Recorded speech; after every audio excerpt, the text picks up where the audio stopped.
When life feels overwhelming, when the pain and struggle seem unbearable, many of us instinctively search for God. We look for His voice, His presence, His touch. But in those desperate moments, we find only silence. We wonder, is He really there? Has He abandoned us? Why is He not answering? The truth, however, is that God's silence is not abandonment. It is often His way of drawing us closer, of deepening our faith, and preparing us for greater blessings that we cannot yet understand. The reality of divine silence is something that many people find hard to accept. We live in a world that is constantly demanding immediate responses, texts, emails, calls, even the constant stream of information that floods our minds daily. In such a fast-paced world, when we experience the silence of God, it can feel like we are being ignored. But silence from God does not mean absence. Instead, it is an invitation to trust and to grow in faith. There are many moments in the Bible where God's silence was a pivotal part of a larger plan. Take the story of Job, for example. Job, a man who had lost everything, his wealth, his health, his family, cried out to God in his suffering. But God remained silent. Job's faith was tested in the fire of silence, and yet, in the end, it was that silence that led to a greater revelation of God's power and faithfulness. God uses silence as a powerful tool to shape our hearts. Think about the times in your own life when you felt abandoned, but later realized that those moments were when your character and faith were being refined.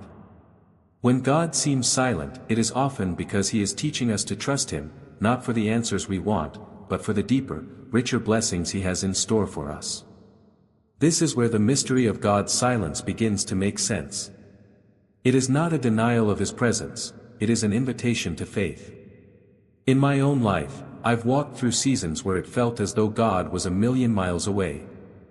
I prayed, I cried out, and I waited, but the silence was deafening. Yet, it was in that silence that I began to understand a profound truth: silence doesn't mean absence. It means I have to press in even more. It's like a sculptor chiseling away at a block of stone.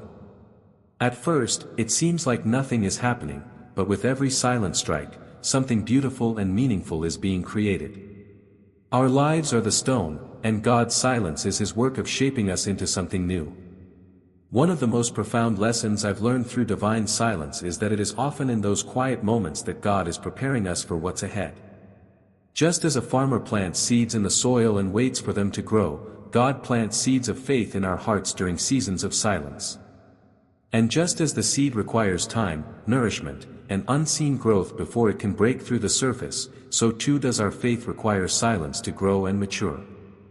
It's in those quiet, seemingly empty moments that God is working beneath the surface, preparing us for the harvest that is to come.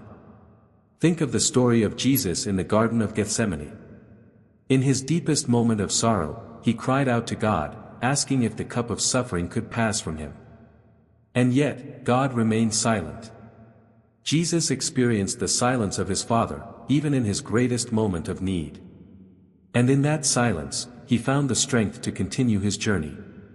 Jesus' faith wasn't in the loud, clear voice from heaven, it was in trusting that even in the silence, God was present. In those moments when we feel like God is silent, we have a choice to make. We can either give in to doubt, resentment, and fear, or we can lean into the silence and trust that God is still working. The silence is not a sign of God's absence, it is a call to deeper trust, a call to grow in our relationship with Him, even when we cannot see or hear Him. It's a reminder that our faith is not based on the visible or the immediate but on the unseen and the eternal. Faith is a muscle that needs to be exercised in times of silence. It is easy to trust God when things are going well, when His presence is tangible and His blessings are abundant. But it takes a different kind of faith to trust when we don't feel His presence, when we don't hear His voice, and when the circumstances around us are falling apart. It's in these moments that our faith is stretched, refined, and strengthened. And this kind of faith has a profound impact on our lives, transforming not just our relationship with God but our entire perspective on life. The silence that we experience in our spiritual walk is often the precursor to something greater. When God is silent, it does not mean He is absent, it means He is working in ways we cannot yet see. And as we wait, as we trust, we are being prepared for the blessings that are on the horizon. This is the essence of divine timing, God's perfect timing. His silence is not a delay, it is preparation. And in that preparation, He is shaping us into the person we need to become to receive the blessings He has in store for us. As I reflect on my own journey, I think about the times when I was tempted to give up, to question God's presence, and to wonder why He wasn't answering my prayers. But in those moments, I learned to lean into the silence, to trust that even when I couldn't see Him, He was there. And in the end, I realized that those silent seasons were the most transformative moments of my spiritual walk. It's often in the darkest moments, when God seems silent, that we are closest to the breakthrough we've been praying for. The Bible tells us that we walk by faith, not by sight. Faith is not about having all the answers or seeing everything clearly. Faith is about trusting, even in the midst of uncertainty, that God is working all things together for our good. The silence we experience is part of God's process of growing us, refining us, and preparing us for the plans He has for us. When God is silent, He is not absent. He is present in a way that is deeper than we can understand. His silence is an invitation to lean in, to trust, and to grow in faith. And in that silence, we will find that He is closer than ever before, working in ways we cannot yet see. Our faith, when tested in the silence, becomes stronger, more resilient, and more unshakable. And in the end, we will look back and see that the silence was not a time of abandonment, but a season of divine preparation. As we journey through life, we will undoubtedly face times when it feels like God is silent. But it's in those moments that we are called to trust Him more deeply, to lean into the silence, and to wait with expectation for the blessings that are on the way. God's silence is not the end of the story, it's the beginning of a new chapter in our journey of faith. And when we trust Him in the silence, we will experience a deeper intimacy with Him and a greater understanding of His faithfulness. In the end, silence is not a sign of God's absence but of His divine work in our lives. As we learn to trust in His presence, even when we can't see or hear Him, we will find that He is always there, guiding us, shaping us, and preparing us for the blessings that are yet to come. So, let us not be discouraged in the silence, but let it be a reminder that God is at work in ways we cannot yet understand, preparing us for a future that is filled with His goodness and grace. Fear is a powerful force. It has the ability to paralyze, to cripple, and to distort our sense of reality. It whispers doubts, stirs up anxiety, and convinces us that we are not strong enough to overcome the challenges that lie before us. Fear has a way of magnifying the obstacles in our lives, making them seem insurmountable. And yet, in the face of fear, there is a power that rises up within us. It's called faith. Faith is not merely an emotion. It's not about feeling calm, collected, or fearless in the face of adversity. Faith is a choice. It's a decision to trust when everything around us tells us not to. It's a conscious decision to place our confidence in something greater than ourselves, even when our circumstances make it difficult to see the way forward. Faith doesn't deny the reality of fear, it simply chooses to rise above it. Faith doesn't minimize the challenges we face, it strengthens us to meet them head-on. There's a powerful lesson in this. Fear, while seemingly overwhelming, often serves as a signpost. It tells us that we are on the brink of something significant.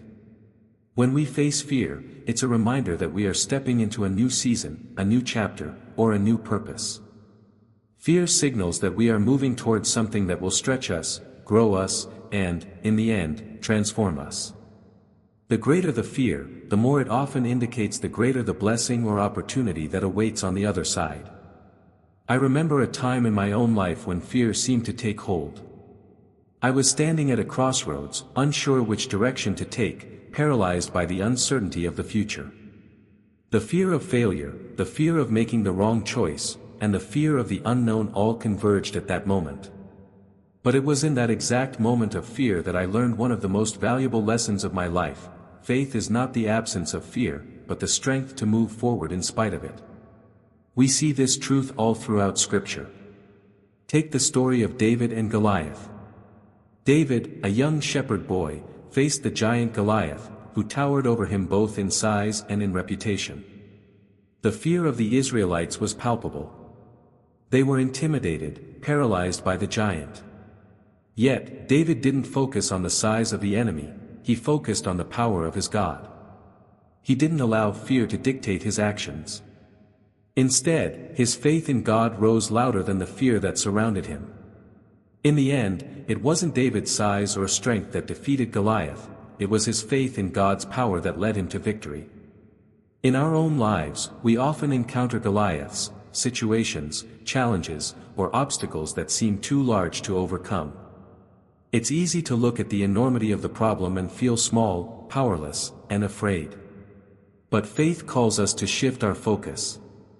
It calls us to look not at the size of the challenge, but at the size of our God. Faith empowers us to believe that, no matter how big the obstacle, we serve a God who is bigger. And when we trust in His strength, the fear loses its power. There's another powerful example of faith in the midst of fear found in the story of the disciples on the boat with Jesus. In the Gospel of Mark, we read that a great storm arose, and the disciples, terrified, woke Jesus, crying out, "Teacher, don't you care if we drown?" In the midst of their fear, Jesus responded with two simple words, "Peace, be still." The storm ceased, and the disciples were left in awe. But notice something important. When the storm raged, Jesus was with them in the boat. He wasn't distant, He wasn't absent, He was right there, fully present, in the middle of their fear. Faith doesn't mean that storms won't come, they will. But faith means that, in the midst of those storms, we know that we are not alone. God is with us, walking with us through the fear and uncertainty. His presence doesn't eliminate the storm, but it gives us the strength to navigate through it. Just as the disciples had to trust that Jesus was in control, we too must place our trust in God, knowing that He is sovereign over every storm in our lives. We are often taught that fear is something we should avoid, something we should try to escape. But in truth, fear is a natural part of the human experience. It's an emotion that we all feel. The key is not to allow fear to control us, but to allow faith to take the lead. Faith doesn't require us to have all the answers or to feel certain about the outcome. It simply asks us to trust, to take the first step, even when we don't have all the details. When I think about faith in the midst of fear, I think about the story of the Apostle Paul. Throughout his ministry, Paul faced countless trials, shipwrecks, imprisonment, persecution, and hardship. And yet, through it all, his faith remained steadfast. In 2 Corinthians, he writes, "For we live by faith, not by sight." Paul didn't walk by what he could see, he walked by what he believed. He chose to focus on God's promises, even when everything around him seemed to say otherwise. There were moments in Paul's life when fear must have been overwhelming. I can't imagine the fear he must have felt as he was thrown into prison or when he was beaten for preaching the gospel. Yet, even in those moments, his faith in God was stronger than his fear. He chose to believe that God was with him, that God had a plan, and that, no matter what happened, God was still in control. Paul's life is a testament to the power of faith to overcome fear. And this, my friends, is the same power that is available to us today. We face fears in our lives, whether they be fears about our health, our relationships, our future, or the world around us. But faith calls us to believe that God is bigger than our fears. It calls us to trust in His promises, even when we don't see the outcome yet. Faith is the assurance that, even in the darkest moments, God is working all things together for our good. But how do we cultivate that kind of faith? How do we rise above the fear that tries to hold us back? The answer lies in our relationship with God. The more we spend time in His presence, the more we align our hearts with His truth. When we remind ourselves of who God is, His power, His love, His faithfulness, we begin to see our fears in the proper perspective. The bigger we see God, the smaller our fears become. It's important to remember that fear is not inherently bad. It's a natural response to danger or uncertainty. But when fear becomes overwhelming, when it paralyzes us and prevents us from taking action, that's when faith must rise up. We don't need to have all the answers, but we must trust that God is faithful and that He is working, even in the midst of our fear. I think about the courage of a mother facing the unknown. She may not have all the answers, she may not know what the future holds, but her love for her child gives her the strength to face her fears. She chooses to move forward, even when fear threatens to stop her. In the same way, our love for God and our trust in His promises should give us the courage to move forward in faith, even when the fear seems overwhelming. Faith doesn't always look like confidence or certainty. Sometimes, faith is simply the act of moving forward despite the fear. It's the decision to trust, to take the next step, even when we don't know what will happen next. And when we choose faith, we choose to believe that God is with us, that He is leading us, and that He will bring us through the fear stronger than before. As we face the fears in our lives, let us remember that faith is louder than fear. It's not about ignoring the fear or pretending it doesn't exist. It's about choosing to trust God in the midst of it. It's about believing that, no matter what happens, we are held in the hands of a loving and sovereign God who is bigger than anything we face. Fear may still come, but faith will rise higher. And when faith rises, fear loses its grip. So, in the face of fear, let us choose faith. Let us choose to trust, to move forward, and to believe that God is with us. And in doing so, we will experience the strength and power that comes from walking by faith, not by sight. Faith in the midst of fear is a choice we make every day. It's a choice to trust in God's promises, even when the world around us is shaking. It's a choice to believe that, no matter how big the fear, God is bigger. And it's a choice that will lead us to victory, because faith always rises louder than fear. There are times in life when we feel like we are caught in a storm. The waves crash, the wind howls, and it seems like everything around us is falling apart. In those moments, it's easy to feel as if we're alone, like God has abandoned us. Yet, in those very moments, the story of Jesus and His disciples on the boat in the storm reminds us that God's presence doesn't always appear the way we expect. Sometimes, even when it feels like He is asleep, He is right there with us. In the Gospel of Mark, chapter 4, we find the story of Jesus and His disciples caught in a violent storm on the Sea of Galilee. Jesus had been teaching the crowds and, after a long day, He and His disciples set out across the lake. As they sailed, a fierce storm arose, and the boat began to fill with water. The disciples, terrified for their lives, cried out to Jesus, "Teacher, don't you care if we drown?" Despite the chaos and the danger, Jesus was asleep in the back of the boat, seemingly unaware of the storm around Him. At first glance, this seems like an odd reaction from Jesus. How could He be asleep at such a crucial moment?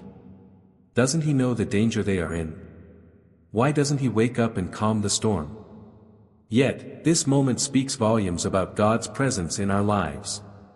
Jesus wasn't unaware of the storm, but He was showing us that His peace is greater than our fear. In the midst of the disciples' panic, Jesus remained calm. He wasn't disturbed by the storm because He knew who He was and who was in control. He trusted that the storm would not defeat them.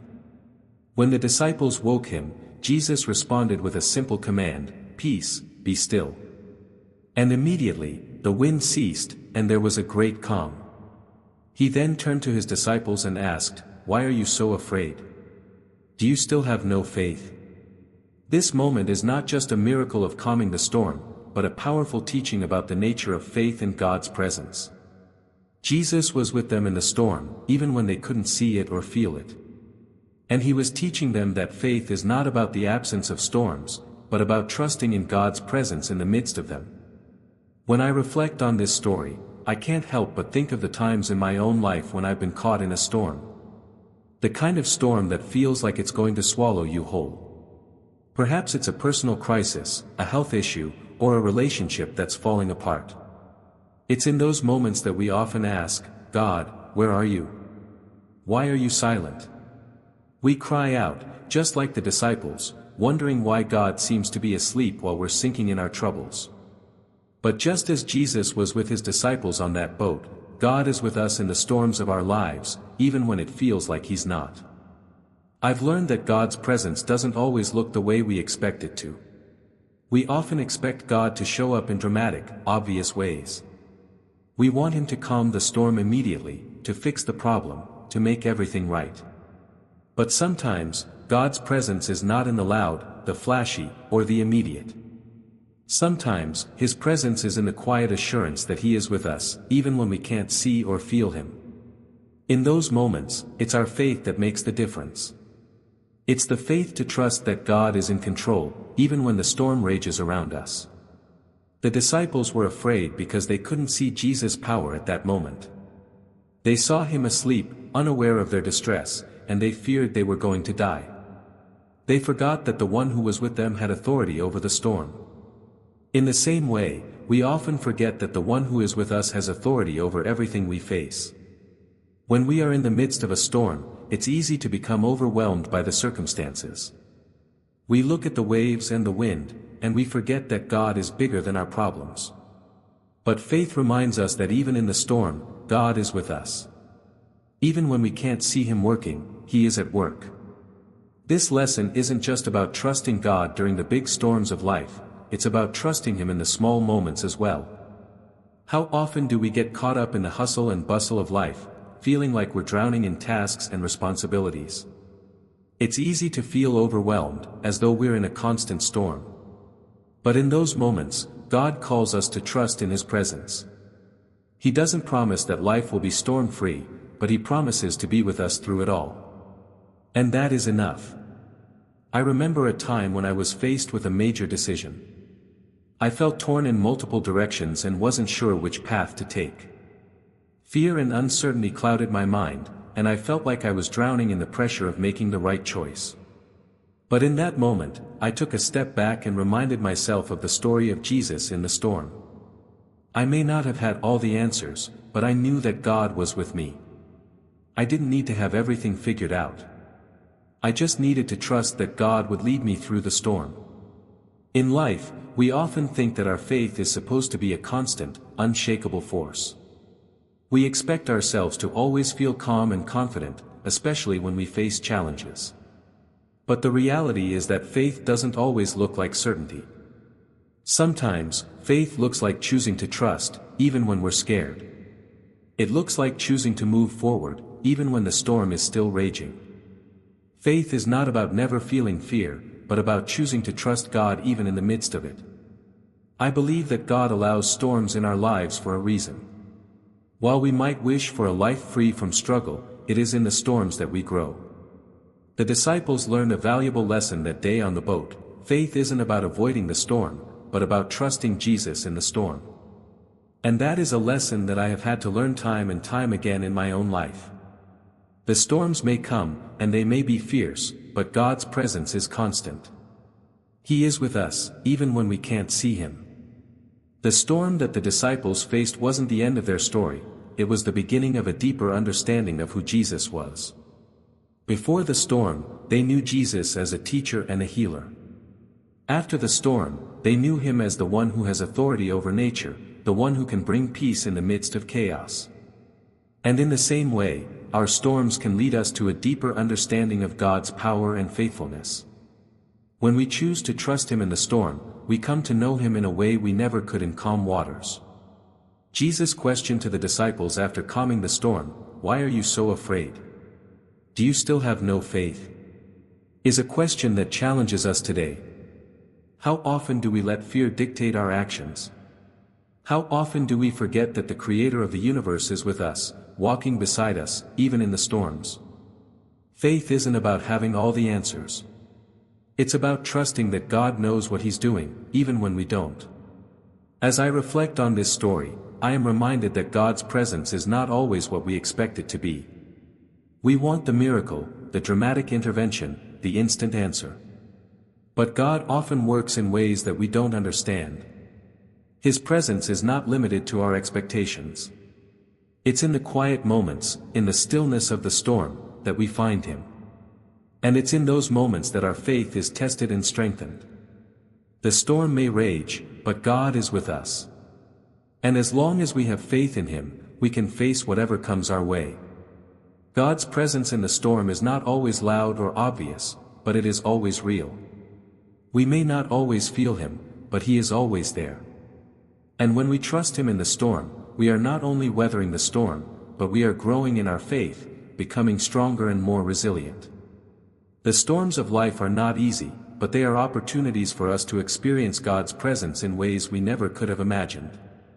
In the end, the story of Jesus in the storm is not just about the storm itself, it's about the peace that comes from trusting in God's presence, even when it doesn't look the way we expect. It's about choosing faith in the face of fear, knowing that God is with us, guiding us, and leading us through the storm.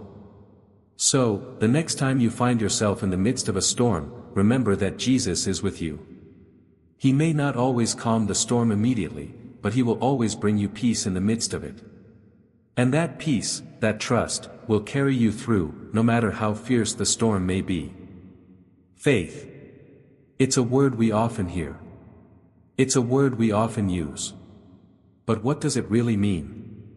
Faith isn't simply about believing when everything is going well. It's not about feeling a rush of emotion when we think of God's promises. Faith is much deeper, much stronger, and much more powerful than that. Faith is a decision. A decision to trust, even when we don't feel like it. A decision to believe, even when our circumstances don't align with our hopes.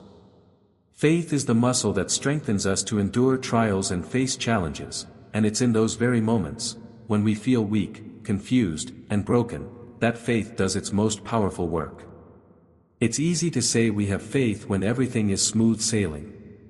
When the sun is shining and the wind is at our back, it's simple to claim trust in God's plan. But when the storm clouds roll in and the waves crash around us, when life throws obstacles our way, that's when the real test of faith begins.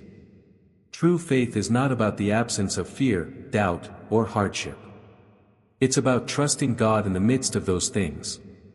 It's about believing that He is still with us, even when we can't see Him. Even when we don't feel Him. And most importantly, it's about continuing to make the decision to trust Him, day after day, step after step, even when we're unsure of the outcome. One of the greatest misunderstandings of faith is that it's an emotion, a feeling that sweeps over us when we experience the presence of God. But faith is not about how we feel. Faith is about what we choose. In fact, it's the very act of choosing faith that strengthens our spiritual muscles. The more we choose to trust, the more our faith grows. The more we lean on God's promises, the more we are able to weather life's storms. The power of faith isn't found in waiting for the perfect moment or waiting until we feel like trusting.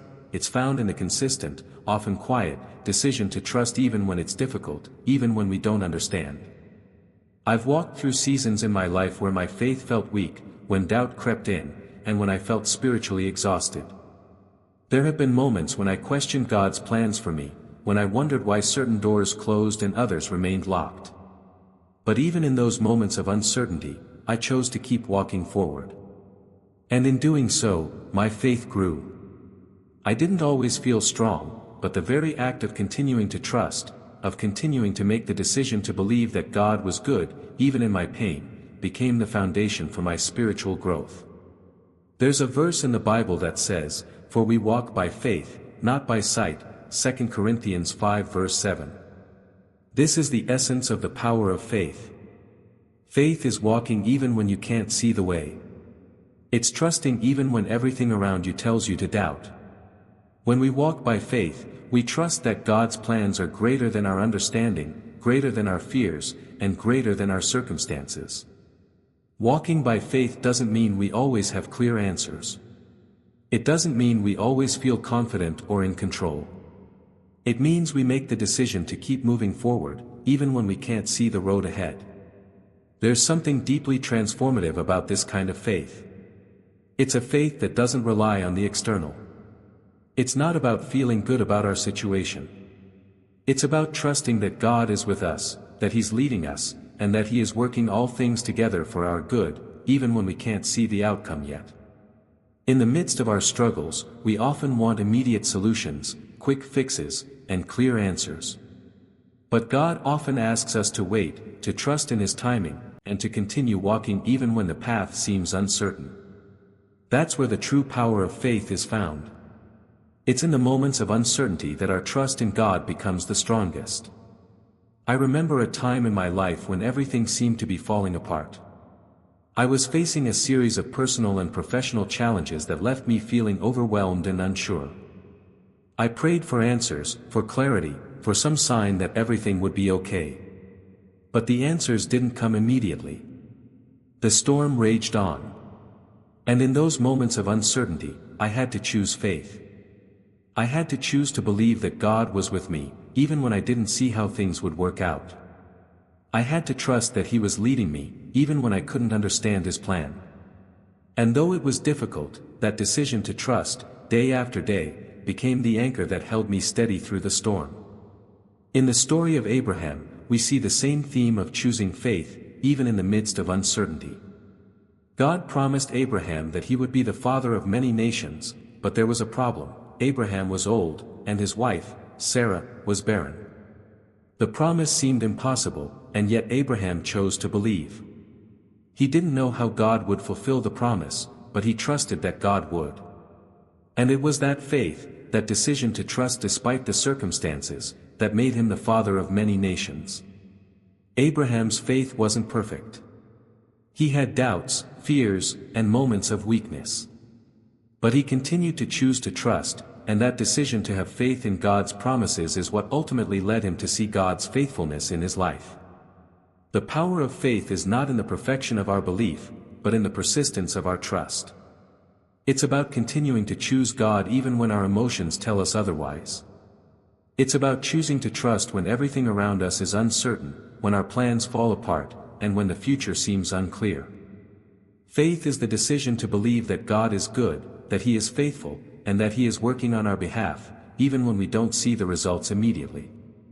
Sometimes, faith feels like a battle.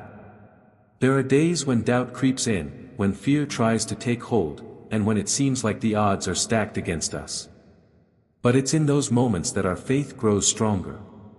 Just like any muscle, faith is built through resistance. When we choose to trust in the face of fear, when we choose to keep walking even when the road is unclear, our faith is strengthened. The more we lean on God, the stronger our faith becomes. And it's in the times of struggle that we experience the greatest transformation. I want to share with you a personal story that I believe illustrates the power of faith. Several years ago, I found myself in a difficult situation. I was facing a major financial crisis, and I didn't know how I was going to make ends meet. I prayed, but the situation didn't change immediately. In fact, it seemed to get worse before it got better. But during that time, I chose to trust God. I didn't have all the answers, but I made the decision to continue walking by faith, to trust that God would provide. And in the most unexpected way, He did. That experience not only provided for my needs, but it also deepened my understanding of God's faithfulness. It was in that season of uncertainty that I saw God's provision in ways I had never imagined. And it was my decision to trust, despite the fear, despite the uncertainty, that allowed me to experience that provision. Faith is the foundation of our relationship with God. It's not about the absence of fear or doubt, but about the decision to trust in God despite those things. It's about choosing to believe in His goodness, His promises, and His power, even when we don't feel like it. And it's that choice, that decision to trust, that strengthens our faith and helps us grow closer to God. As we continue on this journey of faith, let us remember that faith is not about how we feel, it's about what we choose. Even when the road is difficult, even when the storm rages, we have the power to choose faith. And in choosing faith, we choose to trust that God is with us, guiding us, and working all things together for our good. And as we continue to trust, our faith will grow stronger, and we will experience God's faithfulness in ways we never could have imagined. So, if you find yourself in a season of uncertainty, if fear and doubt are creeping in, remember that faith is a decision. It's a decision to trust, to keep walking, and to believe that God is with you, even when you don't feel Him. And as you make that decision, your faith will grow, and you will see God's faithfulness in ways you never thought possible. Faith isn't just a feeling, it's the decision to trust, even when you can't see the way. And that is where the true power of faith lies. There are moments in life when it seems as though God is silent. We pray, we wait, we hope, but nothing happens. We don't feel His presence, and we don't see any change in our circumstances. And in those times, it's easy to feel as if God is absent, as if He is doing nothing, as if He has forgotten about us. But the truth is, even when we can't see it, God is always at work. His work is often invisible to us, hidden beneath the surface, preparing us for something greater than we can understand. We live in a world that values instant results. We are conditioned to want things immediately, to expect quick answers to our prayers, and to see visible signs of progress. When we pray for a breakthrough, we often want it now. We want to see the fruit of our faith right away. But God doesn't work on our timetable. He works according to His perfect plan, and sometimes that means working in ways that are invisible to us. We don't always get to see the process. We don't always get to understand how or when God will move. But that doesn't mean He isn't working. In the Bible, we see many examples of God working behind the scenes, preparing His people for something greater, even when they didn't realize it. One of the most profound examples is the story of Joseph. Joseph's life was full of ups and downs. He was sold into slavery by his brothers, thrown into prison for something he didn't do, and spent years in hardship and uncertainty. From a human perspective, it seemed like God had abandoned him. But what Joseph couldn't see in those dark moments was that God was using everything for a greater purpose. God was working behind the scenes to position Joseph for greatness. And in the end, Joseph was not only restored but became the second most powerful man in Egypt, able to save his family and an entire nation. Joseph's story is a powerful reminder that just because we don't see God's work doesn't mean He isn't working. God was orchestrating every moment of Joseph's life, even the painful ones, for a purpose that Joseph couldn't yet understand. And in the same way, God is at work in our lives, even when we can't see it. His work may be hidden, but it is always purposeful. There have been times in my own life when I've felt like Joseph, when everything seemed to be falling apart, when it felt like I was stuck in a season of silence and uncertainty. I remember a time when I was facing a difficult decision. The path ahead wasn't clear, and I couldn't see how things would work out. I prayed, I hoped, but nothing seemed to change. It was in those moments of silence that I learned to trust that God was still at work, even when I couldn't see it. I had to remind myself that His plans are greater than my understanding and that He is always working, even when I can't see the steps He's taking. Sometimes, God's hidden work is a matter of timing. We may pray for something, but God knows the right time to bring it to fruition. He knows when we are ready to handle the blessings He has for us. And just because we don't see immediate results doesn't mean He isn't preparing us for something greater. He's working behind the scenes to align everything in the perfect way, and when the time is right, we will see the fruit of His labor. In the story of Esther, we see another example of God's hidden work. Esther was a young Jewish woman who became queen of Persia. At first, she didn't realize the significance of her position.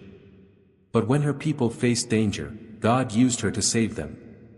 What Esther couldn't see in the moment was that God had placed her in that position for such a time as this. Behind the scenes, God had been working to position Esther for a moment of great significance. Even when she didn't know it, He was working in ways she couldn't see, preparing her for the role she would play in delivering her people. There are countless examples throughout the Bible where God's work is hidden from our view, and yet He is always at work, orchestrating His plans in ways we cannot always see. His ways are higher than our ways, and His thoughts are higher than our thoughts. Isaiah 55 verse 9. We may not always understand the process, but we can trust that God is working everything for our good.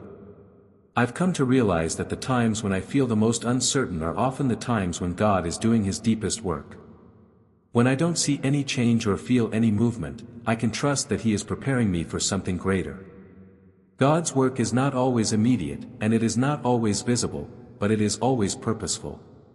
Even when we don't understand, He is shaping us, refining us, and preparing us for the next season of our lives. There's a story in the Bible that illustrates this beautifully, the story of Jesus' time in the wilderness.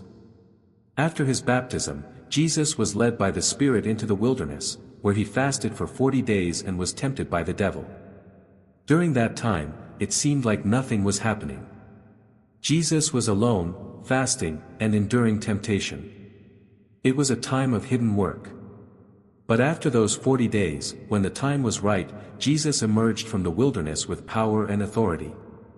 His time in the wilderness wasn't wasted, it was a time of preparation, a time of strengthening, a time of hidden work that would prepare him for his ministry. And it was in that hidden work that Jesus found his strength to face the challenges ahead. There are times in our lives when it feels like we are in the wilderness. We face difficulties, uncertainties, and challenges that seem to have no end. We don't understand why we are in this season, and we can't see the purpose behind it. But just as Jesus was prepared in the wilderness, so too are we being prepared in our own wilderness seasons. God is working behind the scenes, strengthening us, refining us, and preparing us for what lies ahead. And when the time is right, we will emerge stronger, more equipped, and ready to fulfill the purpose he has for us. The key to trusting in God's hidden work is to remember that his timing is perfect. We may want things to happen quickly, but God knows when the time is right. His plans are always bigger and better than our own, and he sees the big picture when we only see a small part of it. We may not always understand the process, but we can trust that God is working all things together for our good. Even when we can't see it, he is moving behind the scenes, orchestrating his plans in ways we can't comprehend. There's a story that illustrates this idea of hidden work in our own lives. A few years ago, I was faced with a major crossroads in my career. I had prayed for clarity, but nothing seemed to happen. Doors weren't opening, and I felt stuck. I began to doubt myself and question whether I was on the right path. But little did I know, God was working behind the scenes. He was aligning opportunities, positioning people in my life, and preparing me for what was to come. When the time was right, the doors opened in ways I couldn't have imagined. I didn't see the work that God was doing behind the scenes, but I trusted that he was at work, and in his perfect timing, everything fell into place. In our lives, it's easy to get discouraged when we don't see immediate results. We pray, we hope, we believe, but nothing changes. We feel like we are stuck in a season of silence and uncertainty. But it's in those times that we must trust that God is still at work. Just because we can't see it doesn't mean he isn't moving. He is always working, even when it's hidden from our view. And when the time is right, we will see the fruit of his labor. God's hidden work is a reminder that he is sovereign. His ways are not our ways, and his timing is not our timing. But his plans are always perfect. Even when we don't understand what is happening, we can trust that God is orchestrating everything for our good. We may not always see the full picture, but we can trust that he does. And in his perfect timing, his hidden work will be revealed, and we will see the beauty of his plans unfold. So, if you find yourself in a season of uncertainty, remember that God is still at work. Even when you can't see it, he is moving behind the scenes, preparing something greater. Trust in his timing, trust in his process, and know that he is working all things together for your good. God's hidden work is often the most powerful work, and when it is revealed, it will be greater than we ever imagined. Trust in his hidden work, for in the end, it will lead to something far greater than we could ever hope for. Fear. It's something we all face. It's the shadow that looms over us when we're unsure of the future. It's the nagging voice that tells us we're not enough, that we can't succeed, that the storm will swallow us whole. Fear paralyzes us, holds us back, and keeps us from stepping out into the life God has for us. But there is another force, a power that stands in direct opposition to fear. That power is faith. Faith empowers us to rise above our doubts, to push through our fears, and to face the impossible with confidence. While fear tells us we are defeated, faith tells us we are more than conquerors. It's easy to get caught up in the grip of fear. The world around us can be overwhelming, filled with challenges, uncertainties, and dangers. Fear is a natural response to the unknown. But it's important to understand that fear, while natural, is not meant to control us. Fear is not meant to define our decisions or our future. It's simply a feeling, a reaction. What we choose to do in the face of fear is what truly defines us. Faith, on the other hand, is not a feeling. It's a choice. It's a decision to trust God's promises, even when everything around us seems to suggest otherwise. Faith is the foundation upon which we stand when the world shakes beneath us. It's the force that moves us forward, even when fear tells us to stay still. Faith empowers us to act, to move, and to believe in something greater than ourselves. It's the key that unlocks doors that fear would keep locked. And it's in choosing faith, especially when fear is present, that we discover the strength to overcome obstacles that once seemed insurmountable. I can recall a season in my own life when fear nearly paralyzed me. The future was uncertain, the path ahead unclear, and the challenges seemed overwhelming. Fear crept in like a shadow, whispering lies of inadequacy and failure. It was in those moments of doubt that I realized something important. I didn't need to be free of fear to move forward.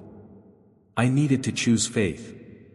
I had to choose to believe that God was bigger than my fears, that His plans for me were greater than the obstacles I was facing. And as I made that choice, something shifted. The fear didn't disappear, but my faith grew stronger, and I found the courage to keep moving forward. Fear often operates by convincing us that our circumstances will define our future. It magnifies the size of the problem and minimizes our ability to face it. It makes us feel small, helpless, and powerless. But faith turns that narrative upside down. Faith reminds us that our circumstances do not define us. Our God does. Faith tells us that, no matter how big the problem, our God is bigger. Faith doesn't deny the reality of fear, it simply chooses to rise above it. Take the story of the Israelites crossing the Red Sea, for example. They were caught between the advancing Egyptian army and the seemingly impassable sea. Fear must have gripped their hearts as they saw no way forward, no way to escape. Yet, Moses, acting on faith in God's promises, told the people to stand firm and see the deliverance the Lord will bring you today, Exodus 14 verse 13. The sea parted, and the Israelites were able to walk through on dry land. In that moment, faith overcame fear. The Israelites didn't know how it would happen, but they trusted that God was bigger than the storm they faced. And in that trust, the impossible became possible. There are times in our lives when we, too, face situations that seem impossible. We stand at the edge of a Red Sea, unsure of how we will cross to the other side. The fear of failure, the fear of rejection, the fear of the unknown can all come rushing in. But faith reminds us that we are not alone in those moments. Faith reminds us that we have a God who makes a way where there seems to be no way, a God who specializes in the impossible. Fear often tells us to play it safe. It convinces us that if we stay in our comfort zone, we won't risk failure. It tells us that if we don't try, we won't fail. But faith, on the other hand, calls us to step out of our comfort zones, to trust God even when we don't have all the answers.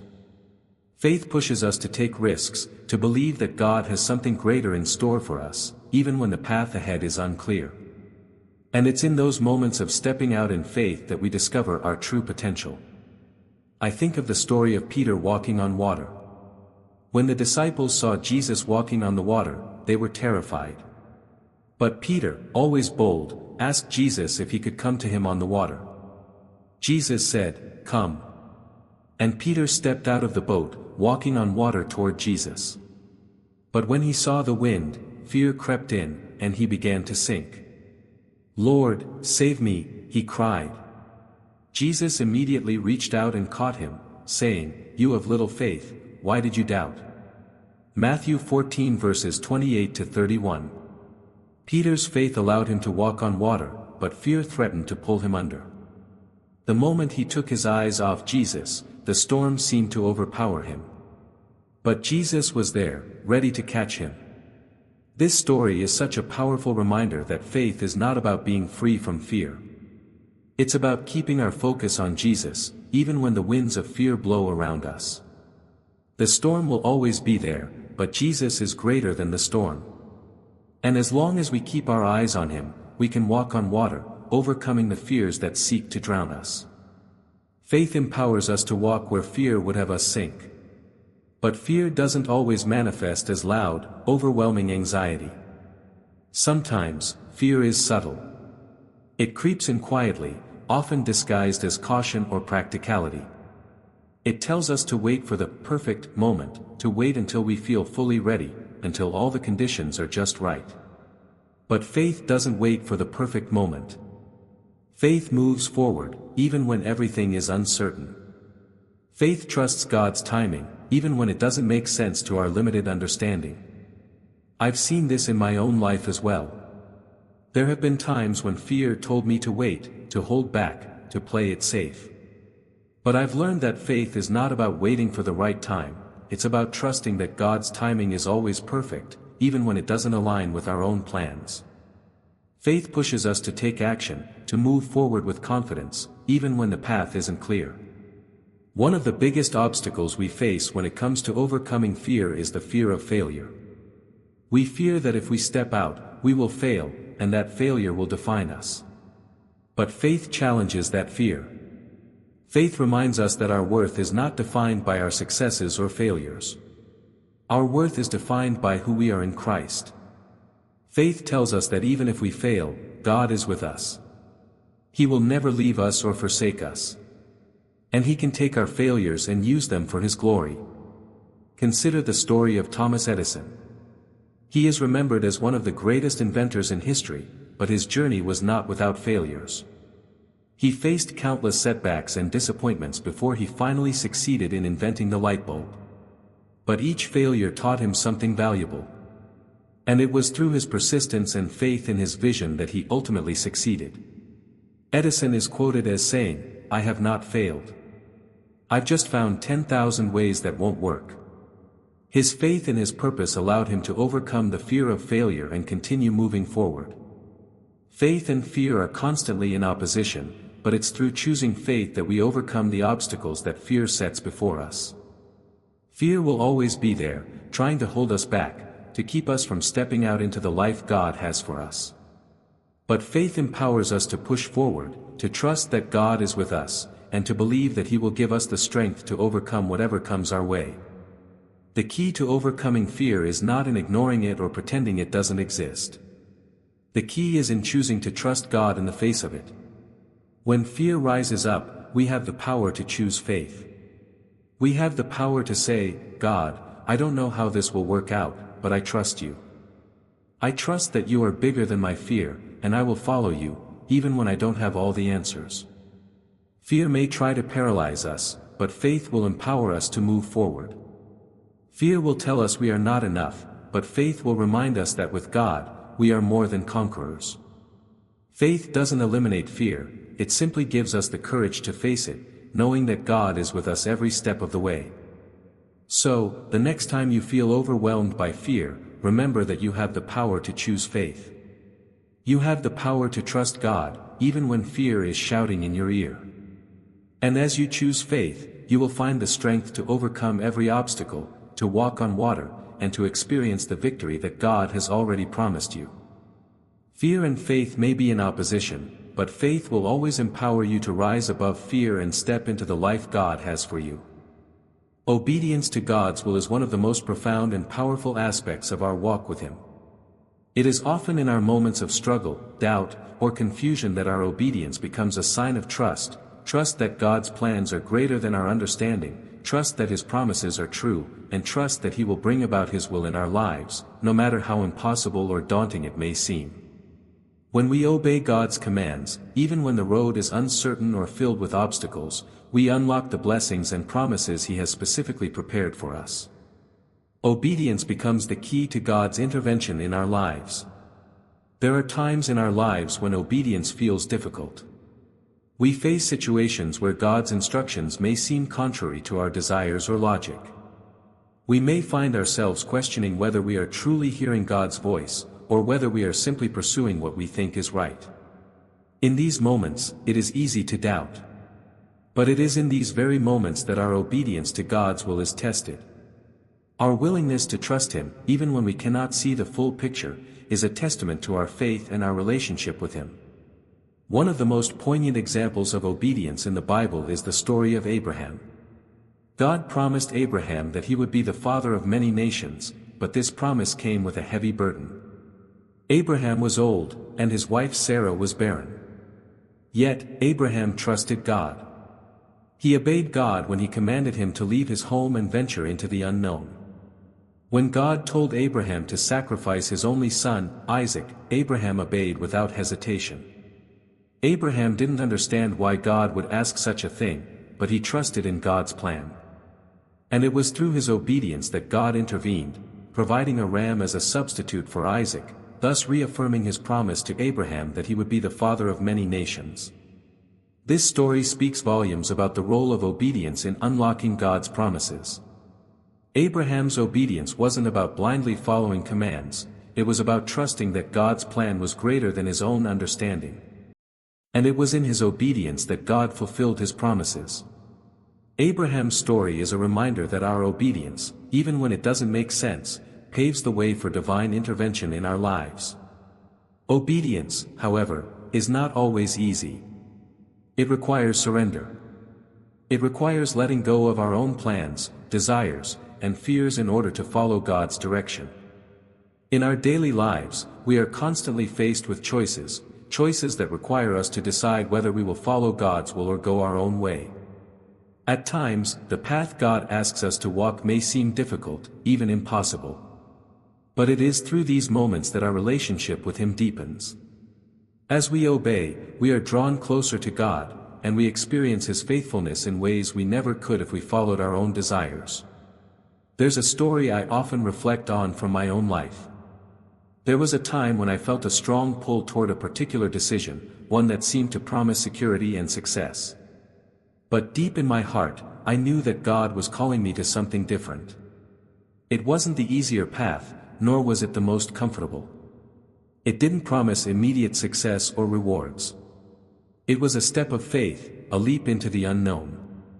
But I knew that obeying God's call was the right thing to do, even though I couldn't see where it would lead. As I stepped forward in obedience, despite my fears and doubts, I witnessed God's hand in every detail of the journey. The decision didn't immediately bring wealth or recognition, but it brought peace, fulfillment, and a deeper trust in God's timing and provision. Obedience wasn't just about taking action, it was about aligning my heart with God's will, trusting that He would guide me, and knowing that His promise was bigger than any uncertainty I faced.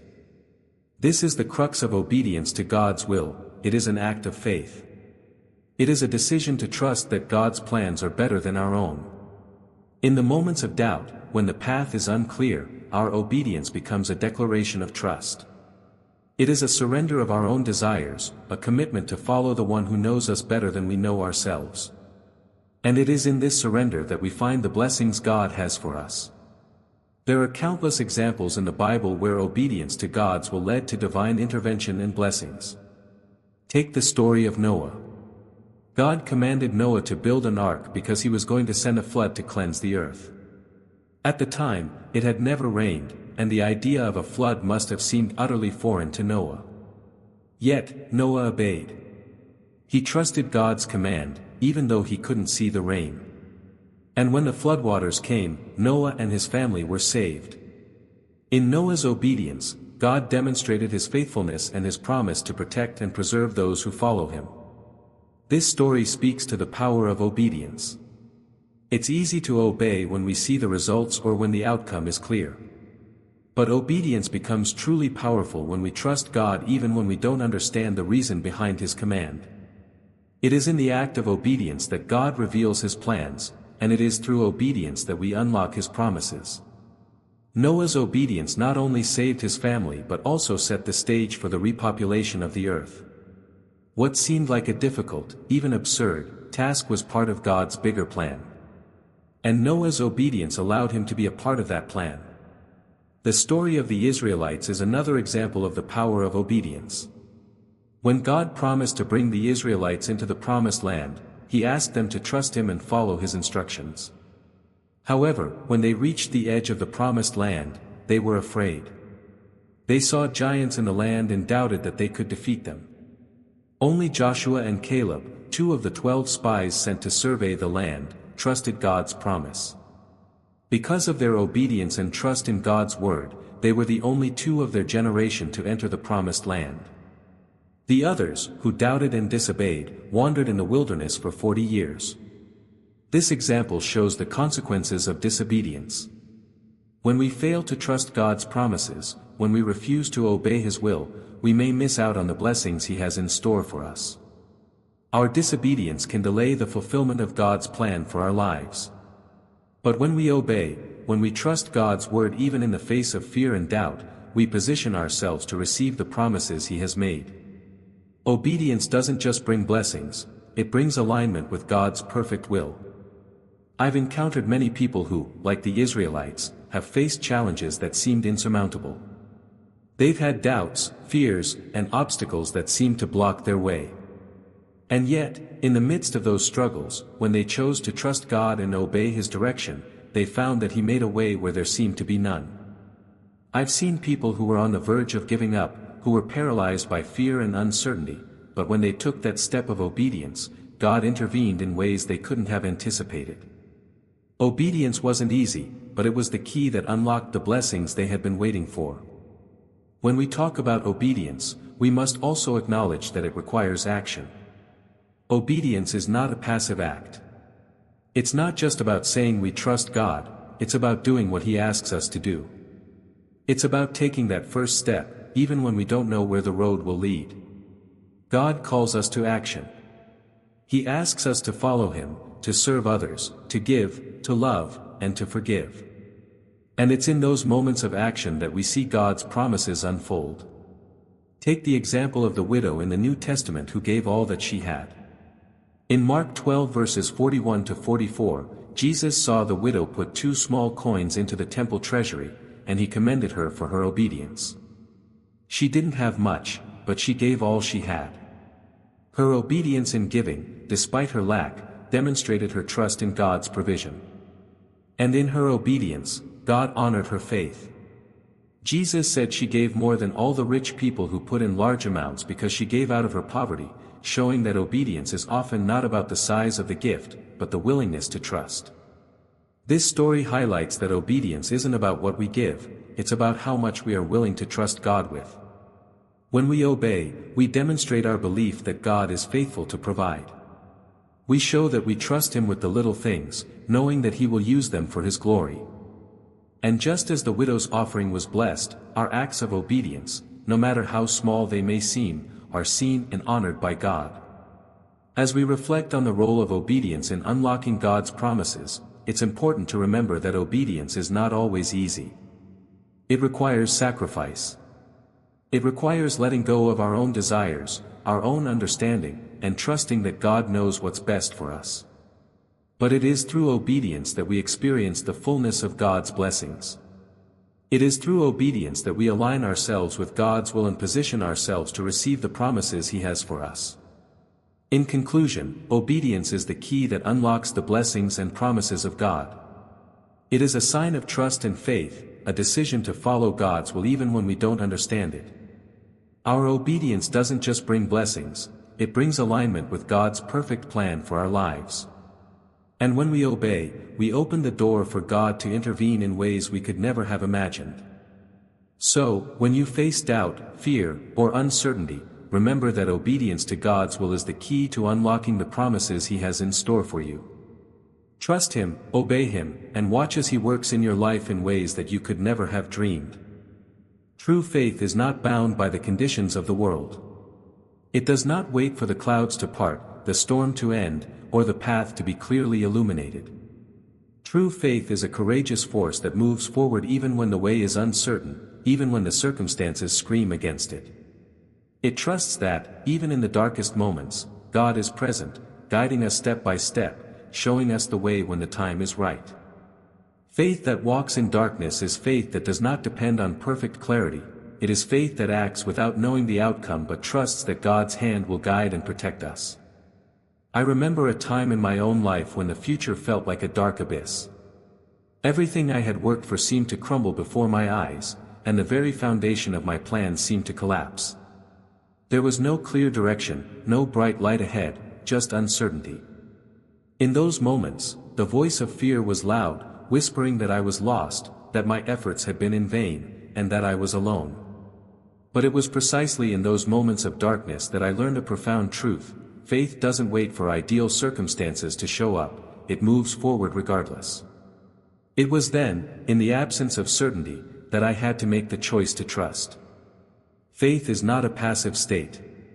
It's a decision, an active choice to walk forward with confidence, not because the road is clear, but because the one who leads us is trustworthy.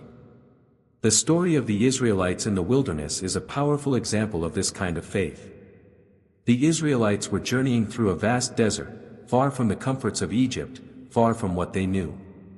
They had no roadmap, no GPS, and no visible signs of the future. All they had was a promise from God that He would lead them to a land flowing with milk and honey. But the journey was long, and the desert was harsh. They couldn't see the destination, and the path forward seemed uncertain. Yet, God's guidance came in the form of a cloud by day and a pillar of fire by night. When the Israelites followed that cloud, they were walking in faith, trusting that the next step would be revealed at the right time. And even when they couldn't see the path ahead, they continued to move forward because they trusted in God's provision. This kind of faith, faith that walks in darkness, doesn't depend on seeing the whole picture. It simply trusts that the God who called us will guide us step by step. I've seen this kind of faith in people who have faced tremendous adversity. People who have walked through illness, financial difficulty, loss, and hardship, people who didn't know how they would make it through, but they kept walking. They trusted God even when the road was unclear, and because of that trust, they found strength they didn't know they had. Faith is not about waiting for the perfect moment to act, it's about trusting God even when everything around us seems to be falling apart. There's a beautiful story in the New Testament that exemplifies this kind of faith. When Jesus called Peter to walk on water, the storm was raging around them. The disciples were terrified, but Peter, always the bold one, called out to Jesus, asking if he could come to him on the water. Jesus simply said, "Come."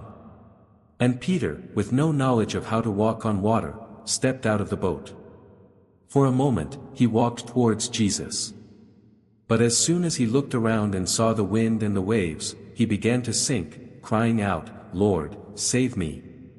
Jesus immediately reached out his hand and caught him, saying, "You of little faith, why did you doubt?"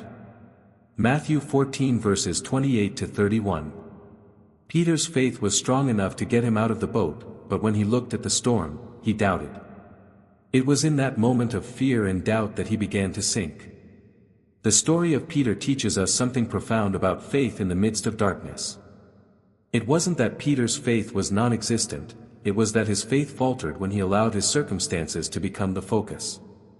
When Peter focused on the storm around him instead of the presence of Jesus, he began to sink. But Jesus didn't let him drown. He immediately reached out and saved him. True faith isn't about never doubting or never being afraid, it's about continuing to trust in Jesus, even when the storm rages and we don't know what the next step is. Even when it seems like everything is against us, true faith says, "I will keep my eyes on Jesus, even in the darkness." The truth is, we all face moments of darkness. We all go through seasons of life where the way forward is unclear, where fear, doubt, and uncertainty cloud our vision. But those are precisely the moments when faith is most powerful. It's easy to have faith when everything is going well, when the sun is shining and the road is clear. But true faith, the faith that moves mountains, the faith that brings about God's will in our lives, is the faith that continues to move forward when the path is hidden and the future seems uncertain. Take a moment and think about the times in your life when you felt the most uncertain. Maybe you faced a health crisis, a financial struggle, or a broken relationship. In those moments, it often feels like we're walking in darkness, unable to see the way forward. But what happens when we choose to trust, even when we don't know how it will turn out? What happens when we take that step, even when we're not sure if the ground will hold us? We begin to see God work in ways we never could have imagined. We experience His strength, His guidance, and His provision in ways that wouldn't be possible if we didn't choose to walk by faith. I remember a time in my life when I was faced with a daunting decision. The path ahead seemed unclear, and the fear of making the wrong choice threatened to paralyze me. I prayed earnestly, asking God to show me the way. But God didn't give me a clear answer immediately. Instead, He asked me to trust Him, to take one step at a time, even when I couldn't see the whole picture. It was terrifying, but I chose to obey. And as I stepped forward in faith, even without knowing where I was headed, I saw God's hand guiding me. Every step I took brought me closer to where I needed to be, and soon I realized that the very process of walking in faith was teaching me to trust God more deeply. The darkness didn't disappear, but God's presence in it gave me the strength to keep going. In our spiritual journey, there are times when God calls us to walk in darkness. But walking in darkness doesn't mean that God is absent. It means that we are being refined, shaped, and prepared for something greater. It is in these moments of uncertainty that we learn to trust in God's timing and His perfect plan. We may not always understand why we're in the dark, but we can trust that God is doing something in us and through us that we can't see in the moment. Consider the story of David, who was anointed to be king but didn't immediately step into his role. He spent years running from Saul, hiding in caves, and enduring hardship. But it was in the darkness of those years that David learned to depend on God. It was during those times of uncertainty that David's faith was forged. And when the time was right, God's promise was fulfilled, and David became king. David didn't know what the future held, but he chose to trust God's timing, even in the darkness. God's faithfulness is evident in the darkness. It is when we cannot see the way forward that we learn to lean on Him, to trust that He will reveal the next step when the time is right. True faith doesn't wait for the ideal moment, it moves forward, trusting that God will lead us one step at a time. As we walk through the unknown, God's presence will guide us, and He will reveal His plan for us in His perfect time. As you face your own seasons of uncertainty, remember that faith isn't about having all the answers. It's about trusting that God will guide you, even in the darkness. It's about taking that first step, even when you can't see the whole path. And it's about trusting that God's plan for you is greater than anything you can imagine. True faith is the faith that walks in the darkness, trusting that the God who is with you in the light will also be with you in the dark. When you walk in faith, even in the darkest of times, you will discover that God's presence is enough to light the way. There are times in life when we face moments of deep despair, moments that seem to have no end in sight. Whether it's the loss of a loved one, the collapse of a career, a financial struggle, or a health crisis, we are often caught in the grip of uncertainty. In these moments, it's easy to believe that we are walking through a season of loss, a season of defeat. But sometimes, what we perceive as a loss is actually God's way of preparing us for something greater. In the midst of adversity, God is at work, shaping us, strengthening us, and preparing us for the future He has already planned. Resilience in adversity doesn't mean we never feel the weight of the struggle. It doesn't mean we don't experience pain, disappointment, or confusion. But resilience is the ability to rise again, to keep moving forward despite the obstacles. It's the strength to hold on to God's promises even when everything around us seems to fall apart. It's knowing that, no matter what we're facing, God's plan for us is still intact, and His purpose for our lives is still unfolding. I've experienced seasons of adversity in my own life, and I can honestly say that they have been some of the most difficult times I've ever faced. There were moments when I felt like I couldn't take another step, when the weight of my struggles seemed unbearable. But it was during those times that I learned some of the most profound lessons about resilience. I learned that resilience isn't about pushing through without feeling, it's about trusting God even when we don't understand what's happening. It's about continuing to move forward even when the road ahead seems completely dark. There's a powerful story in the Bible that speaks to the idea of resilience in adversity, and it's the story of Joseph. Joseph's life seemed to be one loss after another. He was sold by his brothers into slavery, falsely accused of a crime he didn't commit, and thrown into prison. At every turn, it seemed like Joseph was being knocked down, and the dream that God had given him about his future seemed further and further away. Yet, in the midst of all these setbacks, Joseph remained resilient. He trusted that God was with him, even when he couldn't see it. And in time, God's plan for Joseph began to unfold in ways he could never have imagined. Joseph eventually rose to power in Egypt, and he was able to save his family and many others from famine. What seemed like a series of devastating losses was actually God's way of preparing Joseph for something far greater. This story is a reminder that God uses our struggles to shape us and prepare us for the future He has planned. Our setbacks are not the end, they are the beginning of a new chapter, a chapter where we grow, learn, and become stronger in our faith. Resilience is not about avoiding hardship, but about learning to trust God in the midst of it. It's about holding on to the truth that God's plans for us are good, even when we can't see how they will unfold. I have seen this truth in the lives of many people who have faced adversity. Take, for example, someone who has lost their job. It's easy to see that as a failure, as a loss that could define their future. But in many cases, losing that job is what propels them into a new opportunity they would have never considered if they hadn't faced that setback. It's in those moments of adversity that God often opens new doors, doors that we might have missed if everything had stayed the same. One of the most powerful things we can do in times of adversity is to reframe our perspective. Instead of viewing our struggles as obstacles, we can choose to see them as opportunities. Opportunities to grow in our faith, opportunities to develop resilience, and opportunities to trust God in ways we've never trusted Him before. When we look at our adversity through the lens of faith, we can begin to see the bigger picture. We can begin to understand that the hardships we face are often part of a larger plan, a plan that is working to prepare us for something greater. I think about the challenges I faced in my own life and how they have shaped me into the person I am today. There were times when I was devastated by what I thought were setbacks, but looking back, I can see how God used those moments to refine my character and strengthen my faith. Sometimes, what we perceive as loss is actually God's way of creating space for something new. If we are willing to endure through the tough times, we can emerge stronger, wiser, and more prepared for the future God has for us. Take the example of a tree.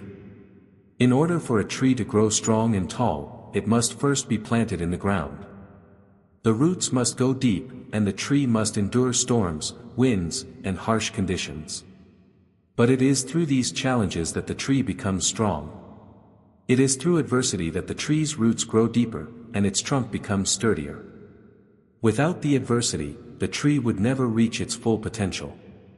Similarly, our struggles strengthen us.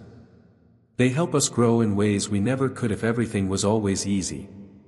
Adversity also teaches us to rely on God more fully. In times of difficulty, we are forced to recognize our own limitations and turn to God for strength. It's in these moments of weakness that God's strength is made perfect. I think of the Apostle Paul, who faced immense suffering in his life.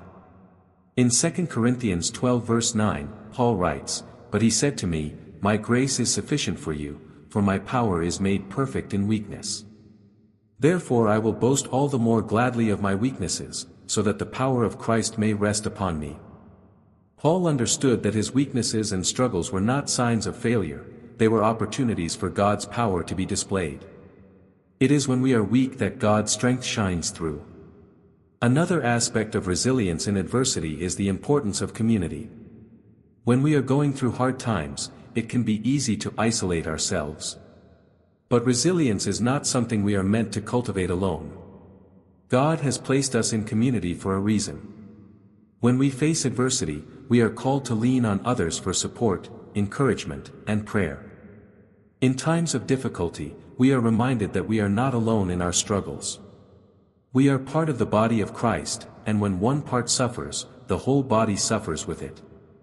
But just as we are called to mourn with those who mourn, we are also called to rejoice with those who rejoice. In the midst of adversity, community becomes a source of strength. We find that God often works through others to provide comfort, wisdom, and guidance. Through it all, resilience in adversity is about trusting God's timing and His plan.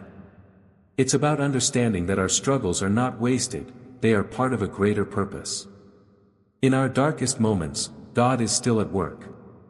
He is shaping us, preparing us, and making us more like Christ. Our endurance through hardship is a testimony to His faithfulness, and as we remain resilient, we can be sure that God will use our struggles for His glory. In closing, I want to remind you that resilience is not about avoiding hardship, it's about trusting God in the midst of it. It's about having faith that even when life doesn't go as planned, God's plans are still good. Whatever you are facing today, know that God is using it to prepare you for something greater. The struggles you face are not the end of your story, they are the beginning of a new chapter, one where God's faithfulness will be on display.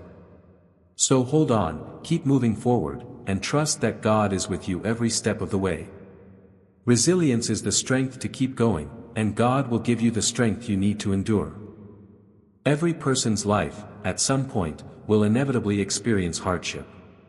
Trials, challenges, and struggles, these are things no one is immune to.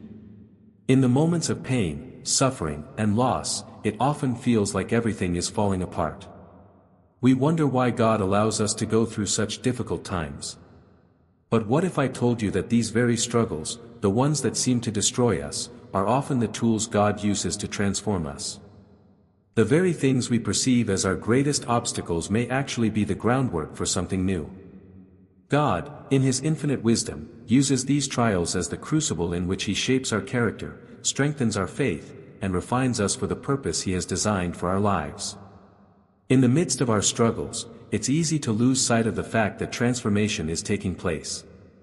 It can be hard to see the beauty in the brokenness, especially when the pain feels so intense. We may question whether we will ever emerge from the trial stronger, or whether the destruction we feel is permanent. But just as a seed must die in the soil before it can sprout into a tree, there is a deep spiritual principle at work in our lives. God often allows us to experience difficulty because it is through those moments that He is preparing us for a greater purpose. I want to share a personal story, one that I reflect upon often when I find myself in moments of trial. There was a time in my life when everything seemed to fall apart. My career, relationships, and health were all on shaky ground. I felt as though I was being torn apart piece by piece. During this time, I asked God why He was allowing me to experience such hardship. It was in the middle of this brokenness that I learned a crucial truth: in times of destruction, God is often working on the groundwork for something new.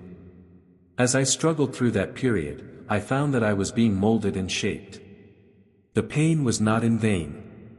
It was through my suffering that I learned to rely on God in a way I never had before. I began to trust Him more deeply, knowing that He was working behind the scenes, even when I couldn't see it. What seemed like destruction at the time was actually the very thing that laid the foundation for a transformation I could never have imagined. Through that trial, I emerged stronger, more resilient, and with a deeper faith in God's ability to redeem and restore.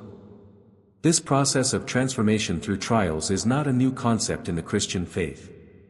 In fact, the Bible is filled with stories of individuals who experienced great trials and emerged transformed on the other side. Take, for example, the story of Job. Job was a man who had everything: wealth, family, health, yet, in a matter of moments, he lost it all. His friends accused him of sin, his health deteriorated, and his life seemed to be falling apart. But through it all, Job remained faithful to God. He questioned God, he lamented his situation, but he never let go of his faith. And in the end, God restored him. Not only did He restore Job's fortunes, but He gave him even more than he had before.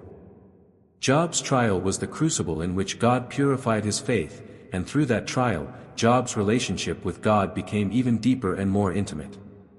Job's story teaches us that trials are not always a sign of punishment, but rather a sign of God's loving discipline. They are opportunities for us to grow and be refined. Just as gold is purified in the fire, our faith is purified in the trials we face. And like Job, when we remain faithful through our struggles, God promises to restore us and bless us in ways we could not have imagined. Another example from the Bible is the Apostle Paul. Paul was no stranger to trials. He was imprisoned, beaten, shipwrecked, and constantly faced opposition. Yet, Paul did not view his struggles as defeats. In 2 Corinthians 4 verses 8-9, Paul writes, "We are hard-pressed on every side, but not crushed, perplexed, but not in despair, persecuted, but not abandoned, struck down, but not destroyed." Paul understood that trials were not the end of the road, but the process by which God was shaping him for greater things. His hardships did not define him, they refined him. Through his trials, Paul grew closer to God, developed a deeper understanding of the gospel, and became a greater instrument for God's kingdom. The Apostle Paul's perspective on trials is incredibly insightful. He did not view hardship as something to avoid at all costs, but as an opportunity for transformation. Paul knew that in the midst of adversity, God was at work. He was being prepared for a greater purpose, and so are we. Our trials are not meaningless. They are the very tools God uses to refine our character and deepen our faith. When we go through trials, it's easy to become focused on the pain. We want the situation to change, and we want the pain to stop. But often, the trial is not just about the immediate pain, it's about the long-term transformation that is taking place. In the middle of the storm, we may not see the results of what God is doing. But I can assure you, just as a potter shapes clay, God is shaping us. The heat we feel is not to destroy us but to mold us into something stronger, something more beautiful. We must remember that what feels like destruction is often the groundwork for something new, something greater. I think about the process of refining gold. Gold is subjected to intense heat in order to remove impurities. The fire doesn't destroy the gold, it purifies it. The gold becomes stronger and more valuable after it has gone through the fire. Similarly, when we go through trials, God is refining us. He is removing the impurities in our lives, purifying our faith, and preparing us for a greater purpose. The struggles we face are not the end, they are the means by which God prepares us for something far greater than we can imagine. One of the greatest challenges during trials is holding on to hope. In moments of difficulty, it's easy to feel hopeless, to feel like nothing will ever change. But it is in these moments that we are called to trust God's timing. God's timing is perfect, even when we don't understand it. He knows the plans He has for us, and those plans are for our good. In Jeremiah 29 verse 11, God promises, "For I know the plans I have for you, declares the Lord, plans for welfare and not for evil, to give you a future and a hope." Even in the midst of trials, God is working for our good. He is using the struggles to prepare us for the future He has for us. And when we trust Him through the trials, He will bring us through stronger, wiser, and more equipped for the calling He has placed on our lives. The key to transformation through trials is perspective. If we view our struggles as obstacles or as signs that we are being punished, we will never see the purpose behind them. But if we view our trials as opportunities for growth, as moments when God is refining us, we can endure with hope. We can trust that God is using every difficulty for our good, and that, in the end, He will bring something beautiful out of the brokenness. As we face trials, let us hold on to the truth that God is working in us and through us. Let us remember that what feels like destruction may actually be the groundwork for something new. And let us choose to trust God, even when we don't understand the purpose of the pain. In His perfect timing, He will bring us through the storm, and we will emerge stronger, more refined, and more prepared for the work He has called us to do. In conclusion, transformation through trials is not an easy process. It is painful, uncomfortable, and often difficult to endure. But it is through our struggles that we are shaped, refined, and prepared for the future God has planned. Our trials are not meaningless, they are the crucible in which God is transforming us into the people He has created us to be. So, when you find yourself in the midst of a trial, remember that God is not absent. He is at work, refining you, preparing you, and shaping you for something greater. Trust Him, hold on to hope, and know that, in the end, the transformation that takes place through the trial will be worth it. Faith is one of the most powerful forces that can shape our lives. It has the ability to lift us up in the most trying of times, to give us hope when everything around us seems to be falling apart. But faith doesn't just transform us, it can also inspire others. Our struggles, our resilience, and the way we continue to walk in faith despite the challenges we face can be a powerful testimony to those around us. Even when we don't see immediate victories or the outcome we hope for, the act of living by faith itself speaks volumes to others. The simple decision to trust in God's promises, even when the road is rough, can be a light in someone else's darkness. I've seen this truth play out time and time again in my own life. When I look back on the difficult seasons I've endured, I can now see how those very trials, and my response to them, have inspired others. I've received messages from people telling me how my journey of faith encouraged them during their own struggles. What a humbling realization it is to know that our faith, even when it feels weak or imperfect, has the potential to impact others in profound ways. It's easy to think that our faith is a personal matter, something between us and God, and of course, it is. But the reality is, faith is contagious.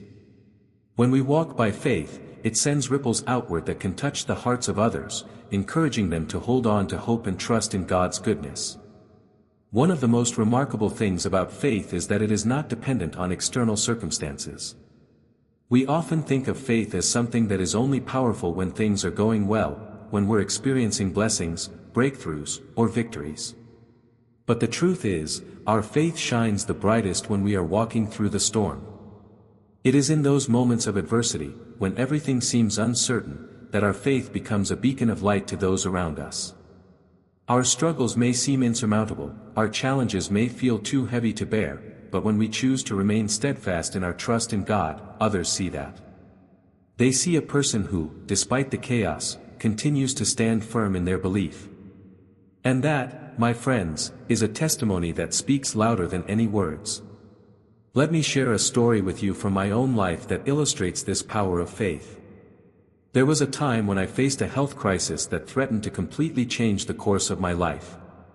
The doctors gave me little hope, and I was told that the road to recovery would be long and uncertain. I remember feeling overwhelmed with fear and doubt. How could I keep going when everything seemed so bleak? But as I sat in my room, reflecting on God's goodness and the promises He had made to me, I made a choice. I chose to trust in Him, not because I had all the answers, but because I knew that He was faithful and that He would never leave me.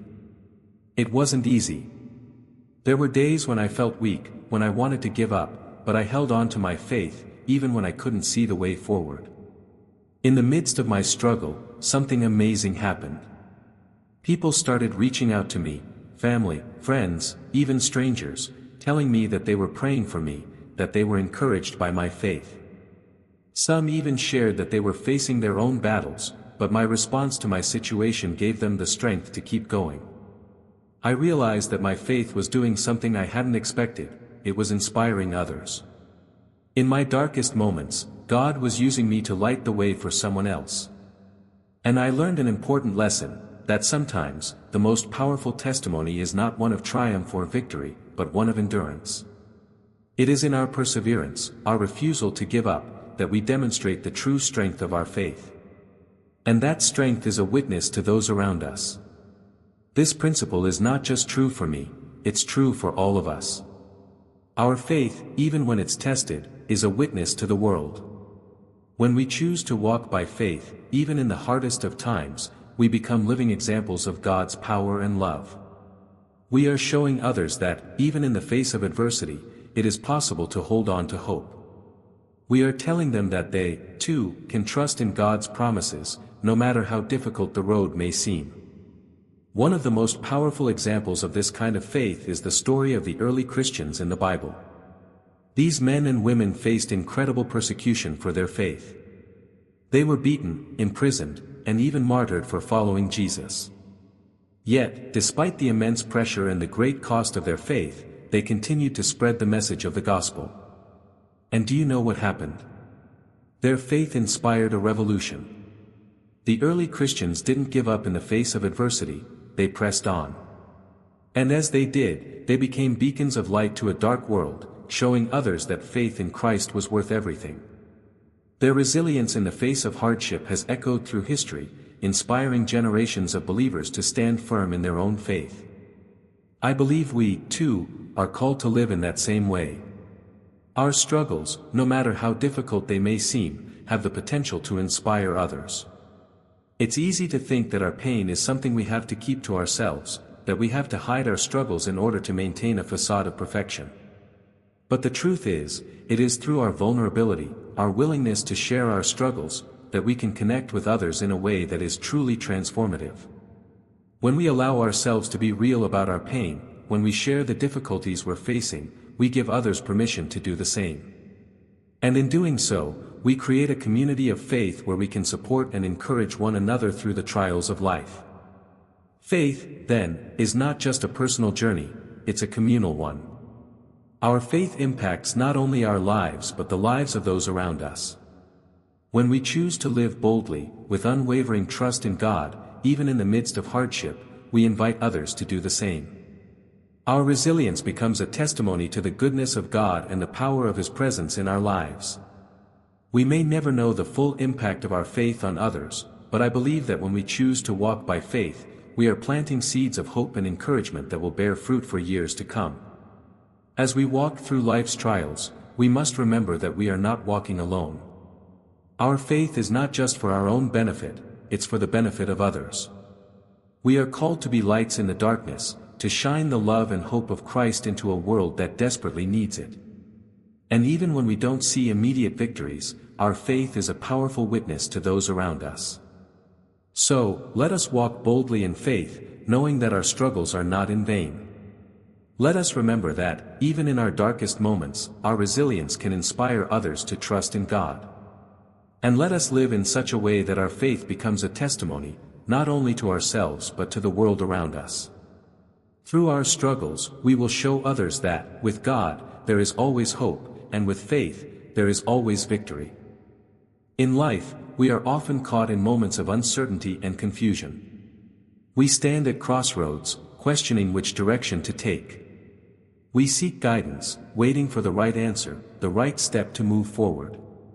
Many of us long for clarity, for a miracle to appear that would solve all our problems.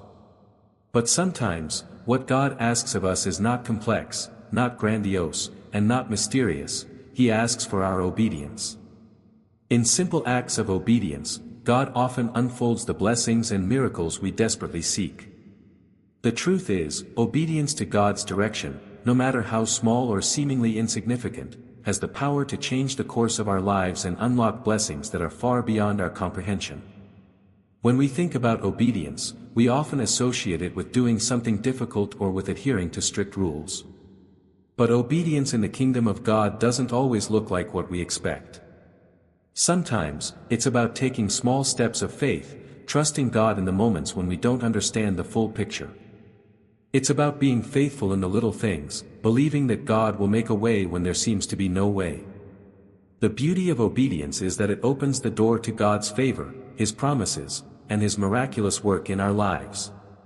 I can remember a time in my life when I was at a crossroads. I had a clear desire to serve God and follow His calling, but I wasn't sure where to go or what steps to take. In my heart, I felt a gentle nudge, a direction I knew was from God, but I was hesitant to act. I questioned if it was the right choice, if I was truly hearing from Him, and whether I had the strength to follow through. It was in this moment of indecision that I learned an invaluable lesson. Sometimes, God doesn't reveal the full plan because He is waiting for us to take the first step in faith. And that step, no matter how small, is what unlocks the door to the blessings He has in store for us. The story of Abraham in the Bible is one of the most profound examples of how obedience unlocks God's blessings. God called Abraham to leave his homeland and his family and journey to a place he had never seen before. Abraham did not know the destination, but he trusted in God's promise. He took that first step of obedience, and that act changed the course of history. Abraham became the father of many nations, and through his obedience, the promises of God were fulfilled in ways he could never have imagined. What started as a simple act of obedience, stepping out in faith, led to a generational blessing, not only for Abraham but for all of humanity. Through his obedience, God unlocked blessings that were beyond Abraham's wildest dreams. When we think of obedience, we often think about the big, life-changing decisions, the monumental moments that will define our future. But the truth is, obedience is often found in the everyday choices, the small, seemingly insignificant moments. Every day, we are faced with opportunities to obey God's direction, whether it's through the way we treat others, the choices we make in our careers, or the way we steward our time and resources. God doesn't always ask us to do something extraordinary. Often, He calls us to be faithful in the ordinary. And in that faithfulness, He brings forth extraordinary blessings. There's another story from the Bible that illustrates how obedience can bring about incredible transformation. It's the story of Naaman, the commander of the Syrian army, who was suffering from leprosy. He sought a cure from the prophet Elisha, and when he was instructed to wash in the Jordan River 7 times, he initially resisted. He expected something grand, something more complicated, something that would reflect his position and importance. But the prophet told him to do something simple, something that didn't make sense to him. He could have walked away, ignored the command, and remained in his suffering. But Naaman chose to obey. He dipped 7 times in the river, and when he did, his leprosy was healed. Naaman's story is a powerful reminder that obedience to God's direction, even when it seems illogical or beneath us, can unlock blessings and miracles in our lives. The miracle was not in the river itself, it was in Naaman's obedience to God's instruction. Sometimes, the greatest miracles in our lives are tied to our willingness to obey, even when the request seems small or insignificant. We may not always understand God's methods or His timing, but when we obey, we align ourselves with His divine plan. The power of obedience is also evident in the story of the disciples. Jesus called Peter, James, and John to follow Him. They didn't know what their journey would entail, but they left their nets, their families, and their comfort to follow Him. They didn't know that they would be the ones to carry His message to the world, that their obedience would change the course of history. They simply followed His call, and in doing so, they became part of a movement that would revolutionize the world. Their obedience unlocked not only their own destiny but the destiny of countless others who would come to faith in Christ because of their testimony. What can we learn from these examples? Obedience unlocks blessings in ways we cannot predict or understand. It opens the door to God's favor and positions us to receive the promises He has for us. When we obey, we demonstrate our trust in God's wisdom and His goodness. We may not always understand the steps He asks us to take, but obedience shows that we trust He knows what's best for us. And when we trust Him, we position ourselves to receive His blessings in abundance. One of the most powerful aspects of obedience is its ability to bring peace. When we obey God, even when we don't understand His instructions, we experience a deep sense of peace that surpasses all understanding. It's the peace that comes from knowing we are in the center of His will, doing what He has asked of us. It's the peace that comes from releasing control and trusting that God will work everything out for our good. Even in times of uncertainty or when the road ahead seems unclear, obedience brings peace because we know that God is with us, guiding us every step of the way. Obedience doesn't just unlock blessings for ourselves, it impacts others as well. When we choose to live in obedience to God, our lives become a testimony to those around us. Our families, friends, and even strangers see the fruit of our obedience and are encouraged to trust in God's faithfulness. Just as Abraham's obedience was a testimony to the nations, our obedience can inspire others to step out in faith. Our willingness to obey can be the catalyst that helps someone else find their own path to God's blessings. We may not always see the full impact of our obedience, but we can trust that God will use it for His glory. I've seen this happen in my own life. There have been moments when I made decisions based on faith and obedience to God's direction, even when it didn't make sense at the time. Looking back, I can see how those simple acts of obedience brought forth blessings that I never could have imagined. And it wasn't just the blessings that changed my life, it was the way my obedience affected those around me. I've heard stories from people who were encouraged by my willingness to trust God and follow His guidance, and those stories have inspired me to keep walking in obedience.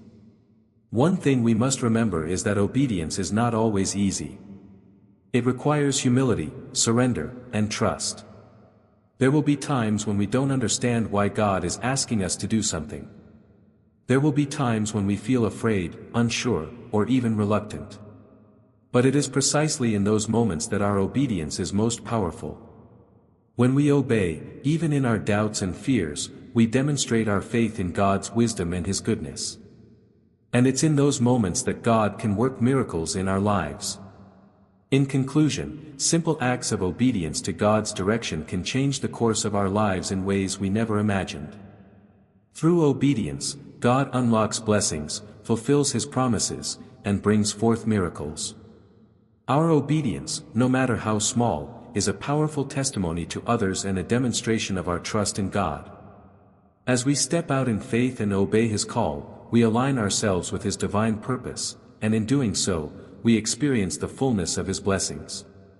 So, let us walk in obedience, trusting that God's plan is greater than anything we could ever imagine, and knowing that He will bless us as we follow His guidance. We all encounter moments in life when things don't go as we expect. We face difficulties, setbacks, and sometimes, complete failures. At times, the weight of our mistakes and shortcomings seems overwhelming, and we may wonder if the promises God made to us are still valid. We may feel unworthy of His love or believe that our past failures have disqualified us from receiving His blessings. But the truth is, God's promises remain intact, regardless of our failures. His love for us is unconditional, and His word will always come to pass. No matter where we find ourselves or what mistakes we've made, God is faithful. His promises are not dependent on our perfection but on His unchanging nature and His faithfulness to fulfill what He has spoken over our lives. The Bible is filled with examples of people who, despite their mistakes and failures, experienced God's restoration and fulfillment of His promises. One of the most profound examples of this truth is found in the life of King David. David, a man after God's own heart, made several grave mistakes in his life. He committed adultery with Bathsheba and arranged for her husband, Uriah, to be killed in battle to cover up his sin. Yet, despite these failures, God's promises to David remained intact. David's sin did not negate the covenant God had established with him.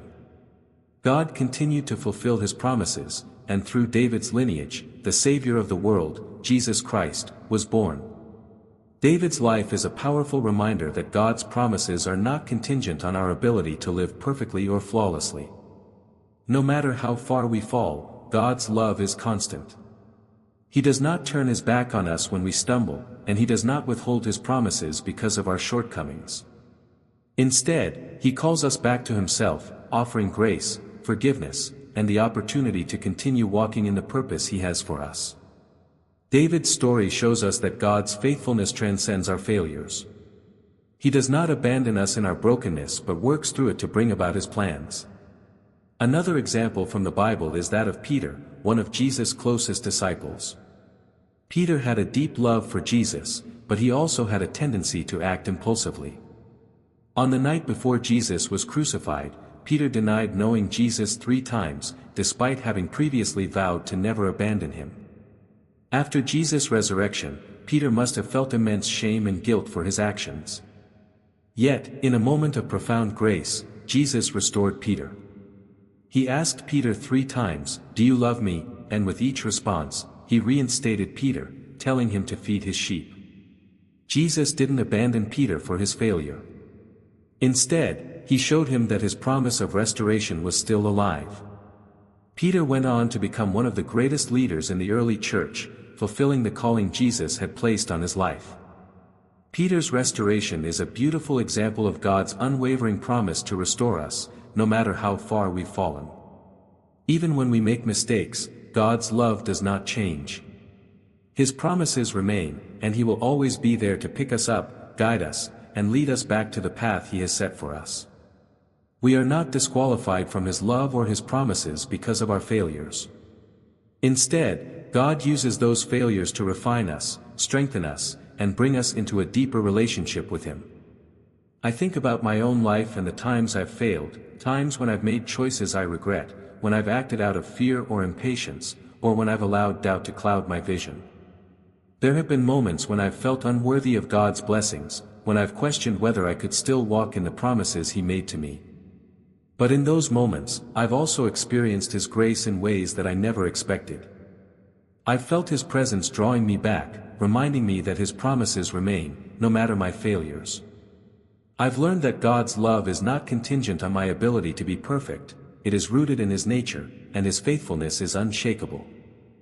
When we struggle with feelings of inadequacy or guilt, it's important to remember that God is not like us. We may hold grudges, we may withhold love, and we may judge others based on their failures, but God does not operate in that way. His love is unconditional. His promises are secure, and He is always ready to restore us when we turn to Him. The Apostle Paul wrote in Romans 8 verses 38 to 39, "For I am convinced that neither death nor life, neither angels nor demons, neither the present nor the future, nor any powers, neither height nor depth, nor anything else in all creation, will be able to separate us from the love of God that is in Christ Jesus our Lord." Nothing, not even our mistakes, can separate us from God's love. One of the most beautiful aspects of God's promises is that they are not based on our performance.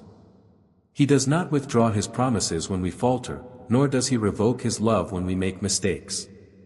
Instead, He is with us through every step of our journey, offering His grace, His forgiveness, and His guidance. The Apostle John reminds us in 1 John 1 verse 9, "If we confess our sins, He is faithful and just and will forgive us our sins and purify us from all unrighteousness." God's commitment to us is not based on our perfection but on His own perfect character. Even when we fall short, He is faithful to restore us.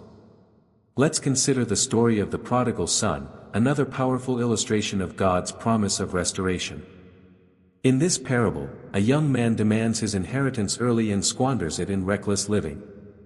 He finds himself destitute and alone, far from home. In his brokenness, he decides to return to his father, prepared to beg for forgiveness. But when the father sees him from a distance, he runs to him, embraces him, and restores him to his place in the family.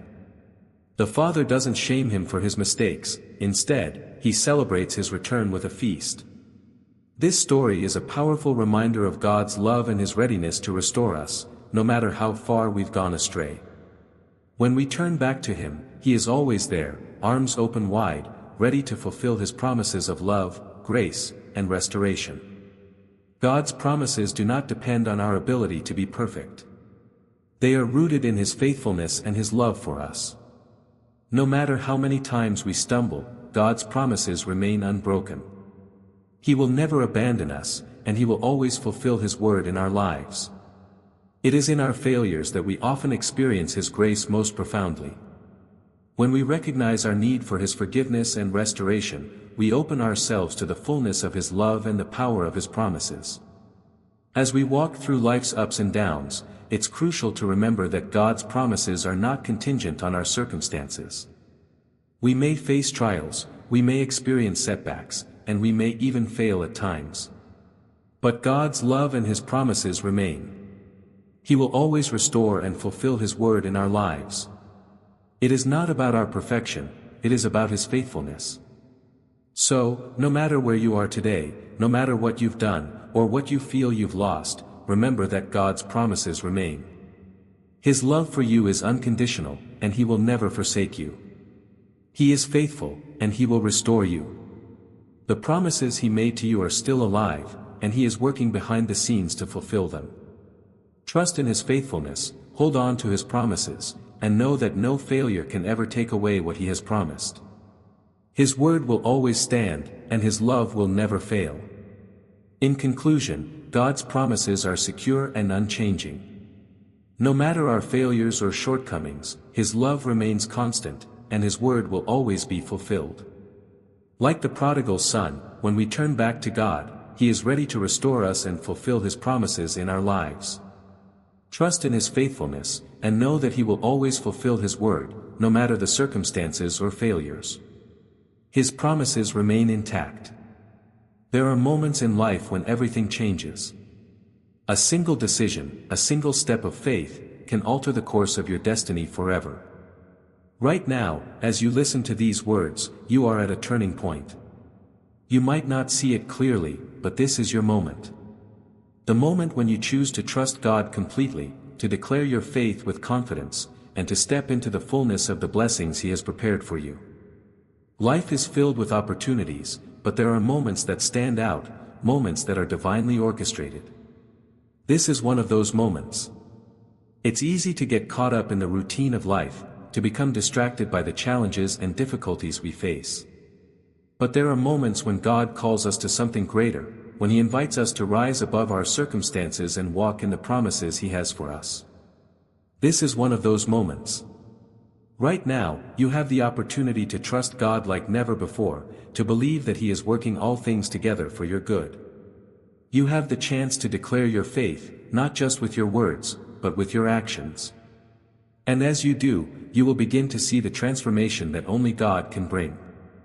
I know that life can be overwhelming at times. We face challenges that seem insurmountable, and the weight of our struggles can feel like too much to bear. It's easy to feel defeated, to think that our circumstances will never change, that our dreams are out of reach. But I want you to know something: this is not the end of your story. It is the beginning of a new chapter. God has been preparing you for this moment. The pain you've experienced, the challenges you've faced, have not been in vain. They have been the training ground for the blessings that are coming your way. When we trust God, we are acknowledging that His ways are higher than ours. We are stepping out in faith, even when we cannot see the full picture. And that is when God shows up in ways that we could never imagine. The Bible tells us in Isaiah 55 verses 8 to 9, "For my thoughts are not your thoughts, neither are your ways my ways, declares the Lord. As the heavens are higher than the earth, so are my ways higher than your ways and my thoughts than your thoughts." God's plans for us are far greater than anything we could ever plan for ourselves. He sees the beginning and the end, and He is guiding us every step of the way. This is the power of faith, the ability to trust in God's plans even when we don't understand them. It's the ability to declare, "I trust you, Lord, even when my circumstances are difficult. I believe that you are working all things together for my good." When we declare our faith in this way, we activate the power of God in our lives. We open the door to His blessings, His favor, and His divine intervention. But it begins with one thing: trust. Trust that God is who He says He is, and that He will do what He has promised. I want to share a story with you that I believe perfectly illustrates the power of trusting God in a moment of decision. There was a time in my life when I was faced with a choice that would determine the direction of my future. I had spent years working toward a goal, and I thought I had everything planned out. But as I approached that moment, I realized something: I was unsure of what to do. The path ahead seemed uncertain, and I was filled with fear and doubt. In that moment, I had a choice to make. I could stay in my comfort zone, hold on to what I knew, or I could trust God and take a step of faith. I chose to trust God. I surrendered my plans to Him, acknowledging that His ways were higher than mine. And in that moment of surrender, everything changed. God opened doors that I couldn't have opened on my own. He provided in ways that were beyond my imagination. And looking back, I can see how that step of faith was the key to unlocking the blessings He had prepared for me. What I thought was a moment of uncertainty turned out to be the most transformative decision of my life. That moment of decision is something I carry with me every day. It reminds me that God is always faithful, and that even when I don't know what the future holds, I can trust Him. It reminds me that God's promises are not dependent on my understanding or my ability to control the situation. They are based on His unchanging nature and His love for me. And it reminds me that when I step out in faith, I am never alone. God is with me every step of the way. Right now, I want to encourage you to take a similar step of faith. This is your moment. The circumstances around you may not look perfect, and the path ahead may seem uncertain, but trust that God is at work. He has already prepared the way for you. All you have to do is take that first step of obedience, trust in His promises, and declare your faith. Maybe you're struggling with a decision, or maybe you're facing a situation that seems impossible. Whatever it is, know that this moment is not accidental. It is the moment where God is calling you to trust Him like never before. You might not see the full picture, but that's okay. God doesn't expect you to have all the answers. He simply asks that you trust Him. And when you do, you will begin to see His promises unfold in ways you never imagined. Take a moment right now, wherever you are, and make the decision to trust God. Declare with your heart and your words that you believe in His faithfulness. Even if the road ahead seems difficult, declare that you will trust Him every step of the way. And as you do, know that you are not walking alone. God is with you, and His promises will be fulfilled in your life. I also want to invite you to join a community of faith. This journey is not one you have to walk alone. There are people who are walking the same path, people who are trusting God just like you. Together, we can support one another, pray for one another, and encourage each other to keep moving forward in faith. A community of faith is a powerful thing. It is a place where we can come together, share our struggles and our victories, and remind one another of God's promises. We are stronger together, and when we stand united in faith, we can accomplish great things. I've seen the power of community firsthand. There have been times in my life when I've faced challenges, and it was the support of others that helped me push through. When I was struggling, there were people around me who reminded me of God's promises and encouraged me to keep going. And when I stood victorious, there were people celebrating with me, thanking God for His faithfulness. That's what it means to be part of a community of faith, to share in the highs and lows together, knowing that God is with us through it all. This is your moment. It's your moment to declare your faith, to trust God with your future, and to step into the blessings He has prepared for you.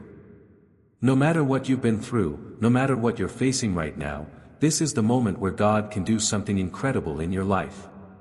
He's waiting for you to trust Him, to take that step of faith, and to walk boldly into the promises He has for you. As we close, I want to pray for you. I pray that you will feel the peace of God in your heart, knowing that He is with you. I pray that you will have the courage to take that step of faith, trusting that God will lead you every step of the way. And I pray that you will experience the fullness of His blessings as you walk in obedience to His call. Father, thank you for this moment. Thank you for your love and your faithfulness. I pray for everyone who is watching right now, that they would feel your presence in a powerful way. I pray that they would have the strength to trust you, even when the path ahead is unclear. I pray that they would take that step of faith, knowing that you are with them every step of the way. And I pray that you would fulfill every promise you have made in their lives. In Jesus' name, Amen. This is your moment. Step forward in faith, trust in God, and receive the blessings He has prepared for you. God bless you.